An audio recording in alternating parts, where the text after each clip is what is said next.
Film počinjemo tako što vidimo da Paul čeka svoju ćerku ispred škole. Ćerka mu se približava i pokazuje mu tetovaže koje je dobila na ruci.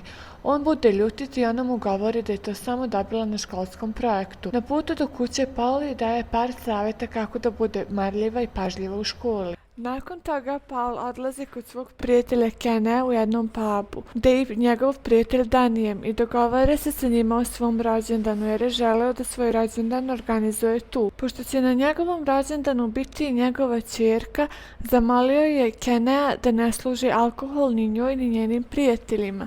Nakon što se uverava da će sve biti kako treba, odlazi odatle. Nakon toga Paul odlazi na konferenciju sa gradonačelnikom jer je on šef građevinske kompanije.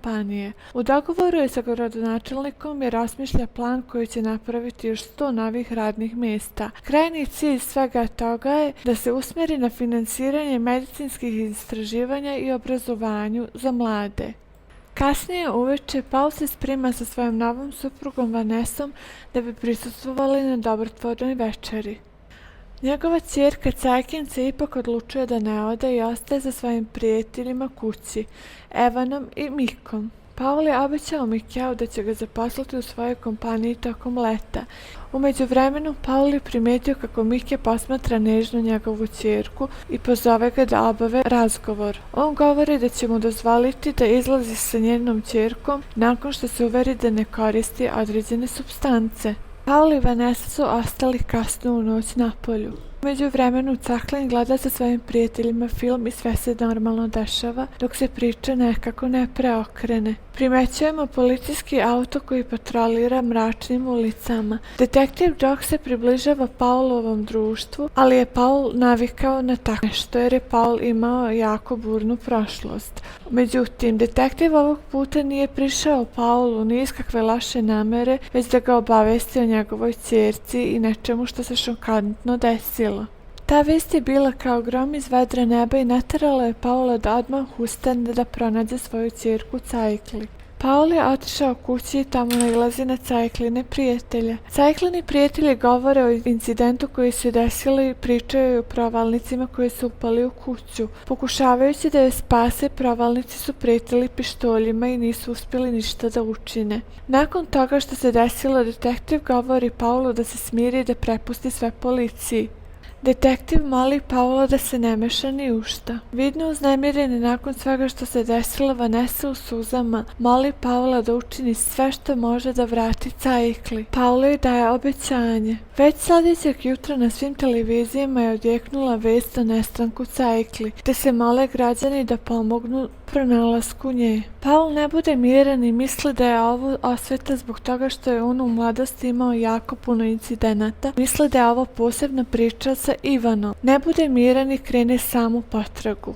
Dok se Paul sprema za svoju istragu, razmišlja o svojim ranim kriminalnim delima. Paul prvo što uradi je posjeta Mikeu. Govori mu da je očekivao da će on paziti na njegovu ćerku. Mikeu govori da je dao sve od sebe, ali da nije uspio da je zaštiti jer je to bio haos. Nakon toga Paul odlazi prijateljima Keneu i Danijemu i nudi im novac da mu pomognu u istrazi ćerke. Oni odbijaju novac i govore da će svakako pomoći jer je u pitanju rodbinska veza. Put ih je prvo odveo do Olivera zato što je on na lošem glasu u podzemlju, ali nažalost to ne daje nikakve rezultate i nakon toga što su ga mučili. Paulovi prijatelji se vraćaju njemu i govore mu kako su se susreli sa Ćorsokakom i da nisu ništa pronašli. Nakon izlaska Paul pronalazi Cajklinino telo u jednom podzemnom kanalu. To je bilo veoma srceparajuće. Nakon njene sahrane pojavljuje se njegov prijatelj koji je u kolicima. Govori mu da je možda bilo bolje da je Paul sve prepustio policiji jer se odvojio od mafije.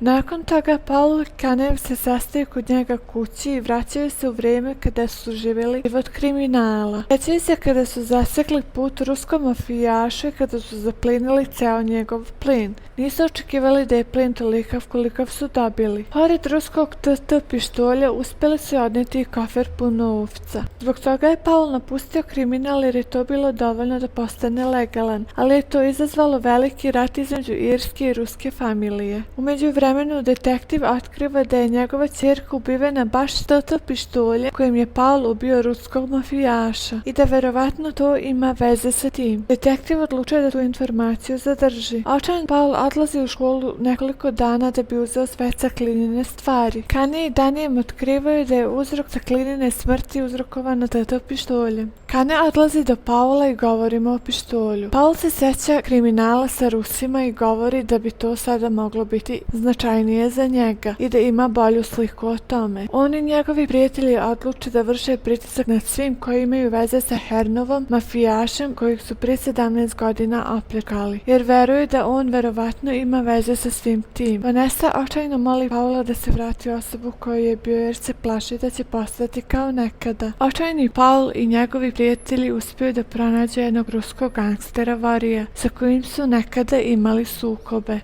Paul je pronašao skladište u kojem se Vari krije i pokušao se sukobiti sa njim. Nakon toga detektiv se sastaje sa Paulom, upozorava ga da mora stati sa svojim ponašanjem, inače će biti prinuđen da ga uhapsi, ali Paul ne obraća pažnju na to što on govori. Kasno u noć Paul kreće sa svojim prijateljima do prebivališta ruskih trgovaca, članova ruske mafije i ubija ih sve redom. Sljedećeg jutra detektiv dolazi na mesto zločina i zaključuje da su to uradili Paul i njegovi prijatelji nakon nekog istraživanja. Sada kada je Paul sa prijateljima ubio nekoliko Hernevovih ljudi, Hernev je obavestio svoje prijatelje da usmere više pažnje na Paula. Bio je jako besan zbog toga. Samo nekoliko dana kasnije Hernev naredi svojim ljudima da napadnu bar čiji je vlasnik Paulov prijatelj. Oni ulaze naoružani i pucaju sve što vide ispred sebe.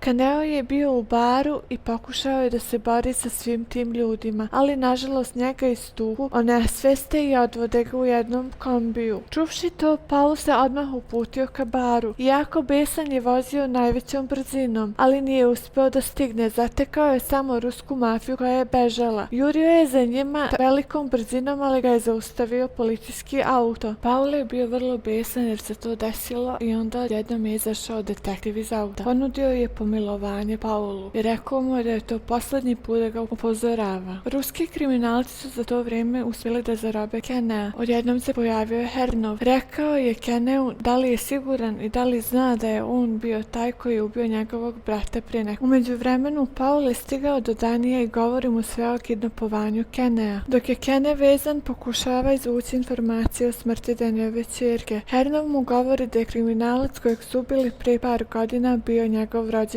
brat i da se ovaj sukob samo desio zbog toga. Onda nastavlja tući Kenea, ne želeći da mu prizna ništa o smrti Danijeve ćerke. Paul se u svom očaju sukobi sa Danijom i govori da su samo njih troje znali o tom. Uz to izjavu besa govori mu da je Dani izdao sve njih i govori da su samo njih troje znali o incidentu koji se desio prije par godina sa ruskim mafijašem. Dok su se svađali, Dani misli da je Paul izdao njihovo prijateljstvo i da je sve on rekao. Tu je okončavaju svoje dugogodišnje prijateljstvo. U međuvremenu, Hernov je insistirao da se sastane sa Canelom. Canelu da je se Paul vratio u kriminal. Canel je sam izvadio pištolj i pokušao da ubije cijelu bandu sam, ali na kraju se samo završilo tragično pod njega i oni su ga nemilosrdno ubili. Tako je Paul ostao bez još jednog dugogodišnjeg prijatelja. Očajan Paul otvara svoj ormar i traži kofer koji je godinama bio sakriven. Vadi kofer i nalazi ruski pištolj Hernovog brata sa kojim ga je i ubio. Paul je sve te godine hteo da zaboravi to vrijeme, ali mu nije uspevalo. Jedne noći stiže misteriozna poruka od Elena pozivajući Mikea da se sastanu. Mikea odlazi na mesto gdje su se dogovorili, ali skriveni Paul se približava i držeći pištolj uperen u Mikea primorava ga da prizna istinu. Mikea u strahu i očaju moli Paula da ga poštedi